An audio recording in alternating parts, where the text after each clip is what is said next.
Magandang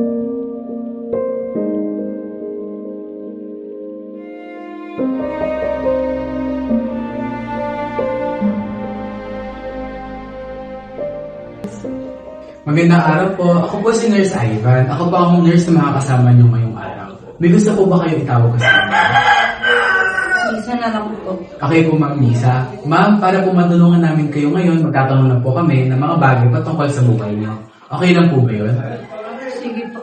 Okay po. Ma'am, may mga nangyari po ba sa inyo sa mga nakaraang linggo? Parang wala, ayoko nang gumalaw. Okay po. Ma'am, sa pagbabahagi po, pwede po kayo magbahagi dahil po ba rin yung usapan natin. Lalo na po patungkol pagka may nahihirapan po sa inyo. Salamat po, nurse. Medyo napapansin ko po kasi na tahimik siya nito mga nakaraang linggo. Salamat din po sa pagbabahagi, ma'am. Ma'am, sa pagtulong po kay Liza, kailangan po natin magtulong po para matulungan po natin si Liza. Liza, may tatanong akong mahalaga. May naisip ka na bang saktan ng sarili mo? Opo, minsan po. Salamat sa pagiging totoo. May naisip ka na bang paraan kung paano mo yung gagawin? Minsan po, gusto ko na lang kumuha ng kutsilyo sa kusina. May naisip ka bang oras na pwede mong gawin yun? O ginawa mo na ba ito dati? Hindi pa po, pero pagka sobrang ingay po, gusto ko na lang talaga. Liza, kapag nasa school ka, ano ang madalas na nararamdaman? Maingay po, masakit sa ulo. Gusto ko na lang umuwi.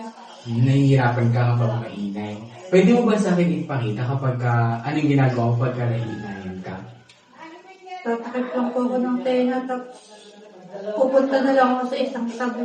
Salamat sa pagpapakita. Naiintindihan ko na kapag ganyan ang sitwasyon, mabigat para sa iyo. Liza, may mga bagay ba na nakakatulong sa iyo kahit konti? Kapag po niyayakap ako ni nanay, Maganda yon, ibig sabihin, mga bagay na nakakatulong para sa iyo. Ma'am, nagsabi po si Liza na niniisip daw po siyang saktan ng sarili niya. Importante po na alam niyo to. Opo, alam ko. Nagsasabi po siya sa akin minsan. Opo, ma'am. Ang mahalaga po ngayon ay nandito kayo para sa kanya. Liza, gagawa tayo ng simpleng plano, ha? Okay lang ba yan para sa'yo? Ito yung mga tatlong bagay na pwede mong gawin kapag maingay o masakit na sa pakiramdam. Una, pwede mong takpan ng iyong tenga at lumapit sa iyong teacher. Pangalawa, pwede ka rin huminga ng malalim. Gusto mo ba gawin natin? sige po. Sige. Una, inhale. Exhale. At pangatlo, pwede ka mag-drawing o umawak ng mga laruan na pwede magpakalma sa iyo. Naiintindihan mo ba? Opo. Sorry po. Ma'am, makakatulong din po kung ibabahagi nyo, ipapaalam nyo sa teacher ni Liza para alam niya kung anong gagawin niya kapag maingay sa klase. Opo, kakausapin ko po yung teacher niya. Maganda po yun, ma'am. Ma'am, bilang bahagi din po ng ating safety plan action, importante po na ilayo natin kay Liza ang mga matutulis na bagay, lalo na po ang mga gamit natin sa bahay. At importante din po na may kausap po siya kapag po nahihirapan siya. Cut. Ma'am, importante po na nagtutulungan tayo para sa kaligtasan ni Liza.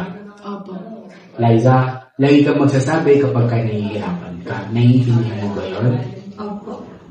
Hanggang dito na lang po tayo. Bali, ang napag-usapan natin ngayon, Liza, ay kung ano ang nararamdaman mo at kung anong mga bagay na makakatulong para sa iyo. Salamat po sa oras at pagtiwala. Ma'am, kailangan din po niyo ng mga follow-up. Check up po sa mga susunod na linggo. Naiintindihan po ba natin yun? Opo, nurse.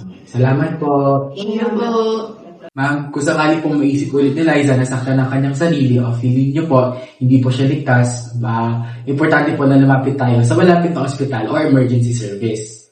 Okay po, nurse. Gagawin ko po yun.